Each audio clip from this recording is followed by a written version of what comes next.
പൊളിറ്റിക്സിന്റെ മാഷാരാന്ന് ചോദിച്ചാൽ professor E Kunhiraman M P രാമന്റെ മോടെ ഭർത്താവ്. അപ്പോൾ 1991 SLCക്ക് 462 മാർക്ക്, 93 പ്രീ ഡിഗ്രിക്ക് 800-ൽ 634 മാർക്കും, അതേ കോളേജിൽ സർസൈഡ് ഡിഗ്രിക്ക് 533 മാർക്ക്, ഒന്നാറാം കേൾക്ക് 503 മാർക്ക്. അതേ വർഷം KE ട്രെയിനിങ് കോളേജിൽ 96-97 ബാച്ചിലെ 3ാമത്തെ ബാച്ചിലെ B.Ed കാരനുമാണ് ഞാൻ. ആ വ്യക്തി ഈ നാട്ടിൽ വന്ന് വിളക്കോട്ടിൽ പോലും കിടങ്ങി വരെയുള്ള നാട്ടിലെ ഓരോ കൊലകൾ, വിളക്കോട്ട് കാലോട്ട് പാർക്കാൻ ആരംഭിച്ച് നിങ്ങൾക്ക് പാനൂർ പോലീസ് സ്റ്റേഷൻ അവിടം വരെയും, മുണ്ടത്തോട് പാലത്തിൽ നിന്ന് ചെറ്റക്കട്ടിപ്പുഴ വരെയും, മേലെ കുന്നത്തുനിന്ന് ചെണ്ടയാട് വരെ നിങ്ങൾ ഏതൊരു വീട് ആവശ്യപ്പെട്ട മരണപ്പെട്ടിട്ടുണ്ടെങ്കിൽ അത് പറയും, നിങ്ങൾക്ക് ഇവിടെ ആള് ജനിച്ചിട്ടുണ്ടെങ്കിൽ അത് കൃത്യമായിട്ട് പറയും.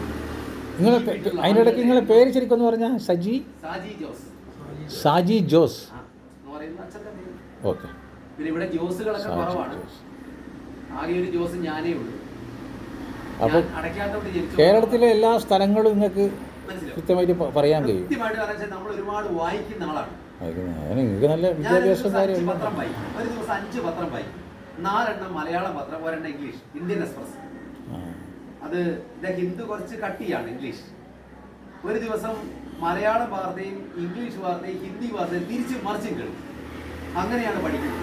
പിന്നെ മെമ്മറി കൂടുതൽ, ഓർമ്മശക്തി ഒന്നിനോട് കണക്ട് ചെയ്യും. അതായത് ഇവിടെ ഇപ്പം 46, 27, 35 കുനിയിൽ അഹമ്മദ് ഹാജി. ഈ അഹമ്മദ് ഹാജിന്റെ മൂത്ത മോള് പാലത്തായിലുള്ള സൈനാമ, കാവൂദിയന്റെ ഇവിടെ സൈനാമ, മഹമ്മൂദ് മരിച്ചുപോയി ഭർത്താവ്. ഇത് നേരെ അനിയത്തി ചെറുപ്പറമ്പിലുണ്ട്, മുണ്ടോളിക്കണ്ടി സൂപ്പി ഹാജിക്കാരൻ്റെ മോൻ. ഇതിന്റെ ഇളയത് 2 ആണുങ്ങളാണ്. ഒന്ന് തൂവക്കുന്ന് മഠത്തിൽ, ഒന്ന് ഇരിങ്ങണ്ണൂര്. അത് BMB മൂസാജിന്റെ മോളാണ് മഠത്തിൽ, ഇരിങ്ങണ്ണൂര് BMB മൂസാജിന്റെ മോള് മഠത്തിൽ. ഏറ്റവും ഇളയത് പാലനാണ്ടിയിലുണ്ട് അസ്മ. ഇവരുടെ ഉമ്മ മരിച്ചുപോയി, അറ്റാക്കായിരുന്നു. അപ്പൊ ഇവിടുത്തെ ഉമ്മ മരിച്ചതിന് ശേഷം ഇയാള് ബാംഗ്ലൂർ കച്ചവടക്കാരനാണ്, കുനിയിൽ അഹമ്മദ് ഹാജി. ഇയാള് വിളക്കോട്ടിരുന്ന് കിട്ടി, പച്ചിരശ്ശേരിയിലെ ഉമ്മ, മക്കളുണ്ടാവില്ല.